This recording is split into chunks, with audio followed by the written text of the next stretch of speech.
Detrás de uno de los hoteles señoriales más llamativos de la comarca de Santiago de Compostela se esconde un pasado histórico vinculado al papel. Les hablamos de A Quinta da Auga, ubicado a 4 kilómetros del casco histórico compostelano.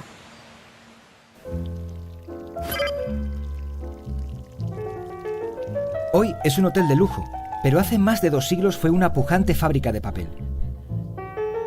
Estamos a poco más de 4 kilómetros del casco histórico compostelano, en una zona residencial con urbanización y jardines cerca. Es difícil pensar que en este lugar tan tranquilo se desarrollaba una actividad industrial pionera en la zona. Nace en el 1792, es decir, finales del siglo XVIII, época de la Revolución Francesa, se crea una fábrica de papel, la fábrica de Santa Marina. Dura muy poco tiempo, como fábrica de papel dura años, pero vamos, o sea, para la obra que se hizo realmente es muy poco tiempo, ¿no? Porque todas las industrias de papel se hunden. ¿Por qué? Pues porque el papel, al escribir con tinta, daba barbas, las fábricas estaban basadas en mucha mano de obra, mucho trabajo, y realmente no había lo que llamamos I+D. Entonces los ingleses, que siempre han sido muy inteligentes y muy listos y muy comerciales, descubrieron un sistema de encerado del papel, con lo cual aquí se deja de fabricar papel en toda España. Luisa es una reputada arquitecta madrileña, pero afincada en Galicia desde los 70. Su relación con este emblemático edificio comenzó precisamente por su labor como especialista en restauración de inmuebles históricos. Hasta 3 veces solicitaron su consejo en posibles ventas. Finalmente fueron ella y su marido quienes decidieron apostar por este lugar para convertirlo en un hotel. Y las obras fueron como una especie de trabajo de arqueología. Ibas descubriendo pues el pasado industrial que está marcado en todas las piedras, ¿no? En 2003 la vegetación escondía el pabellón, pero pudo intuir su magnitud. Lo que es esta nave toda de aquí, toda la nave larga, es lo que era la fábrica de papel. De hecho, aquí a mi izquierda tengo el canal de agua que alimentaba la rueda hidráulica. Y que lo que a mí me parece alucinante es que se haya mantenido en el tiempo tal cual, porque gracias a la maleza lo ha envuelto, lo ha ocultado y no se han llevado las piedras. No podríamos decir que la fábrica de papel fuera un éxito. La inversión realizada en su construcción no se recuperó. Es la mayor fábrica de papel que hubo en su época en Galicia. Entonces, o sea, y está hecha con una calidad impresionante. O sea, date cuenta que para hacer este tipo de construcciones en aquella época buscaban el terreno adecuado, que tuviera piedra. ¿Por qué? Porque la piedra que sacaban de la excavación la reutilizaban en el edificio. Entonces es una integración perfecta, ¿no?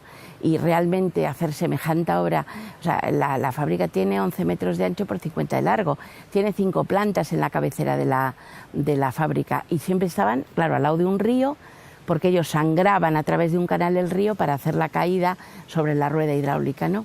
Entonces a mí me parece que realmente pues fue un fracaso, porque hacer semejante obra, y yo no sé qué duraría esto, pues a lo mejor 20 años, 15 años como fábrica de papel. Sin embargo, un nuevo empresario apareció y la reconvirtió en fábrica de paños, pensando en reaprovechar el mismo nicho de mercado. ¿Por qué había tantas fábricas de papel aquí en Santiago? Concretamente, en Santiago y en el entorno, en Lousame, había varias fábricas de papel, porque estaba la universidad y estaba el clero que utilizaba papel. Entonces, ¿qué otra cosa le hacía falta para el mismo sector económico? Pues los paños, el paño de lana. Entonces, hicieron una especie de gran batán. Siempre hemos vivido por energía hidráulica, y ¿quién lo hace? Teodoro Rey, que compra la fábrica y la amplía, y es su época más boyante.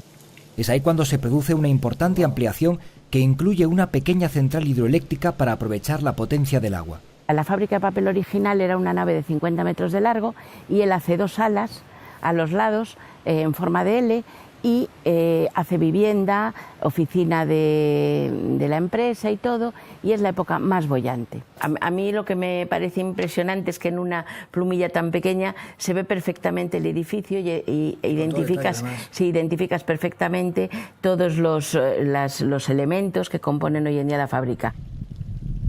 En los años 60, Teodoro se traslada a Coruña con su mujer. No tienen descendencia y el negocio pasa a distintas manos y con usos diferentes. Empresa cervecera, fábrica de hielo y también de zuecos. Y después, el olvido. Muchos años de abandono hasta que Luisa y su marido apuestan por un sector completamente distinto. No deja de ser un uso industrial. El turismo de calidad viene a ser un poco la industria del siglo XXI, ¿no? Fue un reto arquitectónico conseguir que una obra industrial se transformara en un sitio acogedor. Fueron pioneros en el uso de la tecnología ecológica para lograr un hotel medioambientalmente sostenible. Tenemos las primeras máquinas de microcogeneración que se han instalado en un hotel en España, es decir, quemamos gas natural, obtenemos electricidad y calor para calentar el agua. Entonces, a su vez tenemos una zona de paneles solares, tenemos energía geotérmica.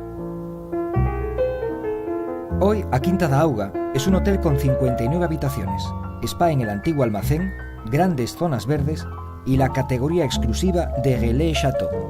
Son edificios que han quedado dormidos en el tiempo porque es muy difícil, debido precisamente a la falta de accesibilidad, hacerlo rentable o pensar en una reutilización.